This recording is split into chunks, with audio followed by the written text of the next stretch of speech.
But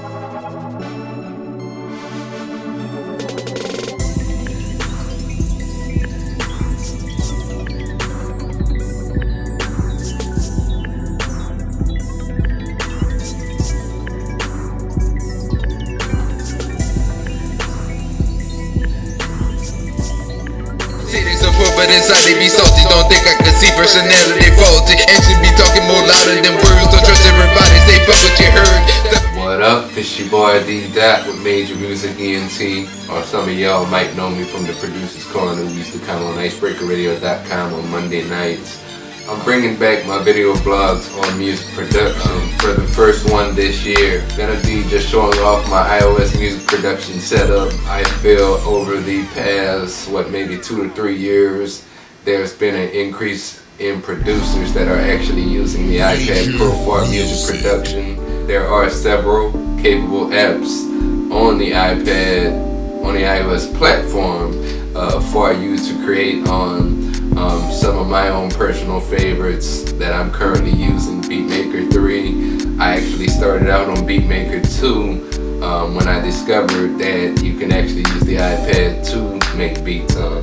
I went to an iStandard music producer beat camp here in Dallas maybe 2 or 3 years ago.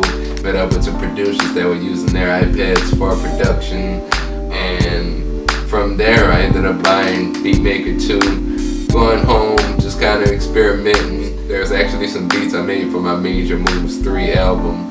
For example, the song Motion Picture, which I also have a video for. That beat was made in Beatmaker 2 on my iPad Pro 2015 model. So another app by Korg Gadget, which kind of reminds me a little of Reason, because the gadgets are going to basically be like synthesizers or samplers that you can purchase within Korg Gadget to kind of build your sound library. Plus, of course, you can import your own sounds. Now, in terms of the AUV3 support, Korg Gadget does not have that portion of it. So, like in terms of like any external synthesizers that are also apps or any of the mixing plugins, you can't use within Korg Gadget. So, as far as mixing, I usually export my files out of the app into like Beatmaker, or there's another called Aria Pro, which I use a lot for mixing. There's also an app from the company Rolly, which is called Noise. Now, me personally, I like to use Noise kind of as a sketchboard. Maybe if I have a quick idea, you can open it up, get a beat going in a couple of minutes, and after that, export it to something else if you need to add maybe some more instruments to it, some more sounds to it, or if you just want to mix it down, because you can't necessarily mix down in the Noise app. Some of the other apps out there, there's GarageBand, there's Cubase. Now, I haven't personally used Cubase, but I know some other producers that have, which they really like the workflow and what it has to offer. I'm actually producing now on the 2018 model iPad Pro, but just kind of shows you that you don't necessarily have to shell out, thousands of dollars just to get a computer and the whole setup at home to create beats. Now you can even do it on your phone. I mean, iOS is the same platform whether you're on an iPad or whether you're on an iPhone. Now, if you're looking to get to music production on the iPad, you don't necessarily need the latest and greatest. One of the reasons I upgraded my 2015 version of the iPad Pro, I needed more storage. I only had 128 gigs. Now, there is a current iPad, which is the 6th generation, on the market, which has 828 gigs. That one, I believe, goes for like $429, but it's a great model to start off with if you're looking to get to music production on the iPad. Definitely wouldn't suggest anything less than 128 gigs.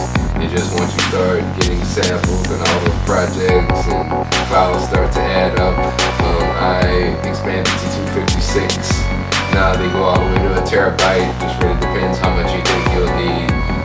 Plus, keep in mind there is cloud storage available now, but I definitely again wouldn't suggest any less than 120. Here I have the 2018 12.9-inch iPad Pro. Previously, before that, I actually used the 2015 version of the iPad Pro. Same thing, 12.9 inches. Now, if you're starting out, There is the 6th generation iPad on the market right now, which the maximum capacity of it is going to be 128 gigs.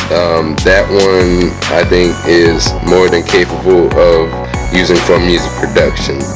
Or if you can find even like one of last year's models, or maybe another 2015 iPad Pro. They even, I believe, made a 9.7 inch version of that.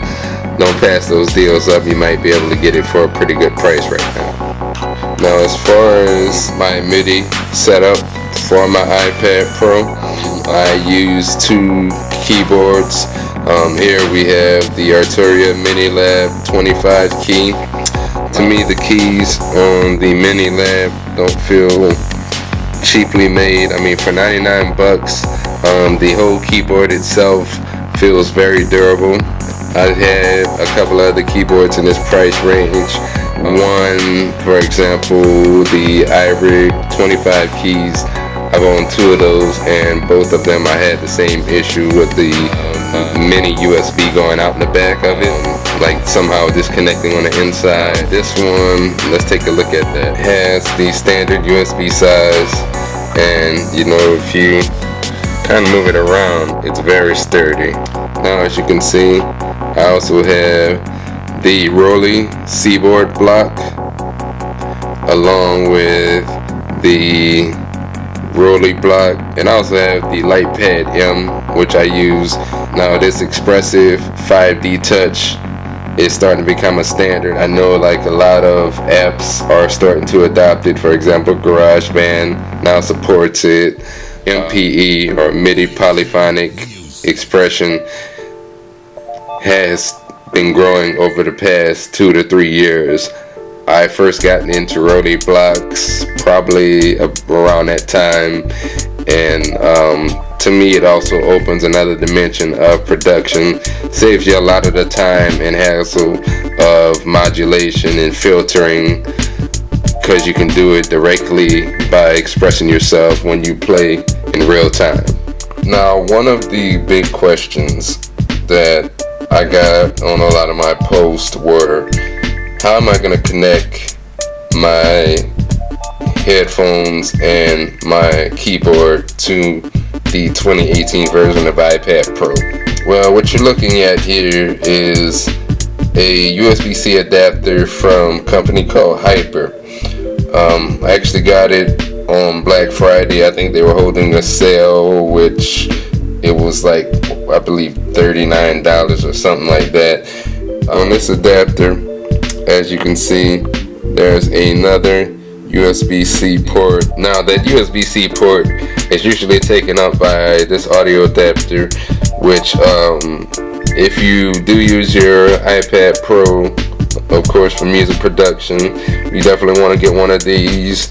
$9, any Apple store, maybe even like Best Buy or any electronics store. Now, on the other side of this adapter is going to be standard USB, along with an HDMI port if you want to connect it to a display, television, monitor, whatever that looks like. Again, this adapter was going to be, I want to say it's like 39 or 49 bucks. Now, Hyper does also offer an adapter specifically made for the iPad Pro. I think it runs like $99, but it will also have a USB port on it. It will have a audio in, like a headphone jack, and it'll have a USB-C port out and the HDMI, and it'll actually kind of like clamp down into the side on the USB-C port right here. And lastly, what I'm using as far as headphones is the Sony MDR7506. I saw a lot of producers using these headphones originally. Read some reviews on them, and they got some pretty good reviews. Reason I also went with these is after trying them previously, they probably offer the most flat sounding response that you can get out of any monitoring headphones, and it's going to be better for mixing. Actually, I think it's made me a little better in terms of mixing. These are $99. Get them at Guitar Center, are also online at Sweetwater.